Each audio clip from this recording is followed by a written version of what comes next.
प्यारे बच्चों, आप सभी का अंकित एकेडमी में बहुत बहुत स्वागत है। बच्चों, आज मैं आप सभी के लिए चैप्टर नंबर 6.2 का दो महत्वपूर्ण सवाल लेकर के आया हूं, जो आपके बोर्ड एग्जाम में लगातार पूछा गया है। ठीक है, आइए सीखते हैं। यहाँ पे एक क्वेश्चन दिया हुआ है कि एक त्रिभुज है, ठीक है, वहाँ पे त्रिभुज के बीच AB भुजा और AC भुजा को एक लाइन कट किया है DE, और इस तरीके से कट किया है कि DE जो है वो पैरेलल है BC के।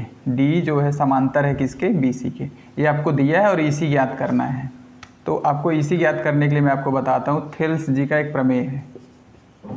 ठीक है, वो क्या है कि संगत भुजाओं का अनुपात means AD upon DB is equal to AE upon EC। ठीक है, ये बराबर होना चाहिए। तो AD आपका कितना है? 1.5 है और DB कितना है? 3 है, इक्वल टू AE 1 है, EC आपसे पूछा है। तो अगर आपको इक्वेशन सॉल्व करना आता है तो अब यहाँ से आप वैल्यू निकाल सकते हैं। तिरछे तिरछे क्या होगा? मल्टीप्लाई हो जाएगा। तो 1.5 इज इक्वल टू यहाँ पे into EC is equal to 3 हो जाएगा। EC is equal to 3। तो EC इज इक्वल टू क्या हो जाएगा?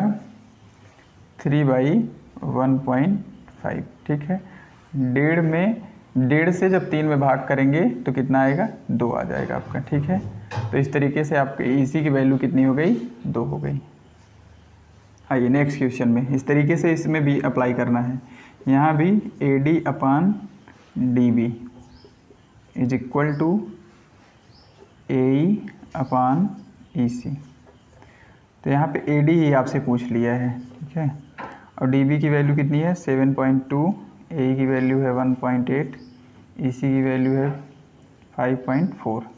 अब इसको सॉल्व करेंगे आप लोग तो यहाँ का क्या होगा? पॉइंट अगर सेम नंबर पे है तो पॉइंट उड़ जाता है। ठीक है, तो ये जाएगा 1/3। अब 7.2 उधर जा करके मल्टीप्लाई हो जाएगा तो AD इक्वल टू हो जाएगा 7.2/3। 7.2 को जब 3 से डिवाइड करेंगे तो कितना होगा? 3 2 जा, ठीक है, 0.34 जा 12। 2.4 जो है इसके AD की लेंथ निकल करके आ जाएगी। इस तरीके से आपके बोर्ड एग्जाम में बार बार क्वेश्चन पूछता है। एक त्रिभुज दे देगा, किसी एक भुजा के समांतर आपको दे देगा। तो ये रूल है कि AD अपान DB जो होता है वो AE अपान EC के बराबर होना चाहिए। ठीक है, अगर ऐसा आप लोग इस वैल्यू को सारी रखेंगे तो आपको यहाँ पे क्या होगा? जो वैल्यू पूछा रहेगा वो निकल करके आ जाएगा। ठीक है, आज के लिए इतना ही। मिलते हैं नेक्स्ट क्लास में। धन्यवाद।